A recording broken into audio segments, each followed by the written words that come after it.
All right. Well, okay, great. Thank you, sir. We're hearing each other now, I think.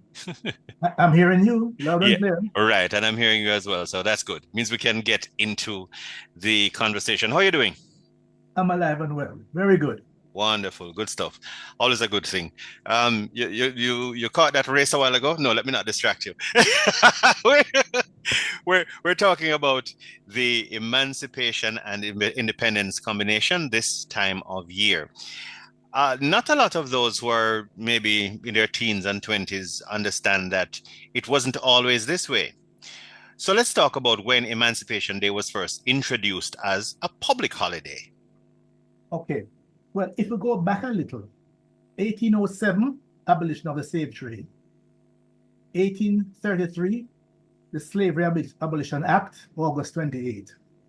Emancipation Day, first acknowledged, August 1st, 1834. The government, well, we actually started celebrating it in Jamaica as a day of remembrance, August 1, 1893. Now, hear the rub. In 1962, the government of Jamaica discontinued the August 1 celebration. Yes. Because it was not enshrined in law. It's a practice. And, I'm almost embarrassed to give the reasons why. What did they say? What was the pretext? Because I don't understand it. That it would rile up black people. Oh, geez. We will start to demand too much. You understand? Our own government took that position. So then we replaced it, August 1, with August 6th, independence. Now, 1997, Professor the Honorable Rex Nettleford led a serious movement that convinced the government of the day that that was a mistake. And that's how we now put both of them on the calendar. That it is, if we didn't have August 1, we wouldn't have August 6th. That's it. I take that a little further. I think that there's a piece missing between emancipation and independence. I call it the secret sauce. Yes. That secret sauce is something known as reparations. So maybe that was the fear. Can you imagine the fear from our government that our people would say, hold on. The British government borrowed 20 million pounds to compensate the slave owners for the loss of their property. But nothing was said or done to compensate the Africans for the loss of their freedom, loss of their families, loss of their homeland, loss of their heritage. Secret sauce. Wow. By the way, I stopped calling them slave. I started calling them enslavers. Right back to them. I talk about enslaved Africans. We're not slaves. The British government actually took a loan from the financial syndicate. Yeah. The Rothschild. Jesus.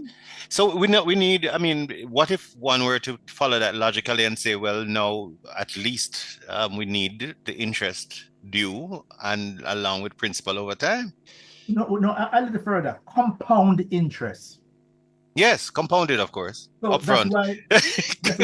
That's why I called the name Rex Nettleford, because he drove that process. Yes. And we have to call the other names now. Sir Hilary Beckles. Yes. David Commisong. Vereen Shepherd. Oh gosh, yes. Still in the Professor vineyard. Rupert Lewis. And Attorney at Law Bert Samuels. Those are the individuals who are still arguing for that link, for the secret sauce. Why the independence cannot be actualized and turned into anything significant, but a celebration of, so we're independent. But the fact that the planters, the enslavers, were compensated for the loss of their property. Many of us are still now arguing for our component now. The compounded in principal and compounded interest for the over 12 million Africans that did not make it. and plus all those that were at the bottom of the ocean, and then those who made it over. And that's, look, we're talking about some serious things, you know, issues about the whole economic shift that has happened as a result of this and what we need to do now. We're talking about the issues, debt forgiveness, huh? Yes. Just removing the debt, the compensation that we would now use that to build this independent Jamaica, this independent Caribbean. So, you know, so that is really what, for me, this time period between the 1st and the 6th of August, for me, is commemoration, is remembrance, it is reflection, because we're not able to celebrate as yet, because that piece was left out of the mix. Our own government saw fit to remove August 1 as an acknowledged holiday in 1962. It was forcefully brought back in 1997. Yes. Under pressure from Professor Nettleford, because the recognition that, listen, we have debt forgiveness, investment in education, investment in healthcare, restitution for all that was taken from us, so that they're not doing us any favors. That is still on the table. And as far as I am concerned, and I think from the global standpoint, there is no statute of limitation on that crime. Shouldn't be. That's genocide. Absolutely. So that is where now, that's for me, that's for the process. Good, we have it back on the calendar. And it is now an acknowledged day. But I don't think the average Jamaican fully understand in terms of, you know, Emancipation Day. Oh, we're free. But the fact that our government took it off the calendar so that people literally would not realize, oh, listen, man, this thing is critical. This is now, and when you hear the almost, I'm trying to find a word we can use on the radio. I have a few running in my head, but none of them would pass. None of them would pass the Broadcasting Commission's approval. Exactly, you know. Yeah. But you know, the box cover. Yes, etc. Yes. That if they saw the need to compensate. Oh, and I heard you and your previous guest actually said the word that it was about the abolitionists. It was about the industrialists. Absolutely. It's the industrialists who now were realizing that, hold a minute, this whole industrial revolution that is creeping up on us, wage labor works out more efficient than slave labor. Yeah, yes. You understand? It was no longer economically viable to be taking people and transporting them and feeding them and keeping them healthy and all this, trying to keep them healthy and all of that. But you need to start building an economy. And industrialization now was really transforming. And then when you take a look at what happened, the cities that were most directly associated with the slave trade, we're talking about Liverpool and Bristol. Yes, Bristol. They experienced accelerated industrialization. The influx of the wealth from the slaveholding allowed them to invest in capital-intensive industries, and it shifted the total economic focus of Britain and Europe. So that our labor, let's call it the modern word, sweat equity, huh? Yes. The sweat equity that we have in the development of, I'm talking about not just Europe, you know, but all the Americas. And by the way, in 1978, in my dissertation, you know, I have just one footnote.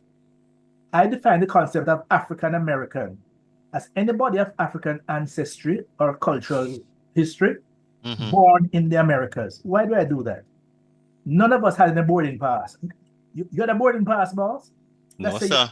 You come to Jamaica? We came with no boarding pass. It's a matter of who they could get off and who they could get back on the boat. And you know, when they stopped in Jamaica, you know, the bad one, them couldn't get us back on the ship to go further north. So that no boarding pass. It's just a matter of circumstances why some of us ended up in South America, some in Central America, some in North America, some in the Caribbean. So for me, an African American is a person of African ancestry born in the Americas. It is our sweat and blood that built all of this. Yes. And then we were promised a prison as a gift. No, yeah. that is well, I shouldn't have done that. no, but I thought about it today, And if you notice that right after the abolition, the first two institutions built by colonial was the Mad House and the Bad House. Mm-hmm. Yes, that's it. Bellevue. Yeah. And GP. Mm-hmm. Mm-hmm. So that, so and then now to add insult to injury, we were offered now another prison and so on. Yeah. So you either pop down or chop up. Yes. So this, I think, I wondered why I was asked to speak on this. If I don't know, I thought they wanted somebody who was to speak up. Oh, nice. We're going to wear a bandana. We're going to dance and sing and all of that. Sorry if that's what somebody expected, but no, I have no choice but to tell the truth. Mm-hmm.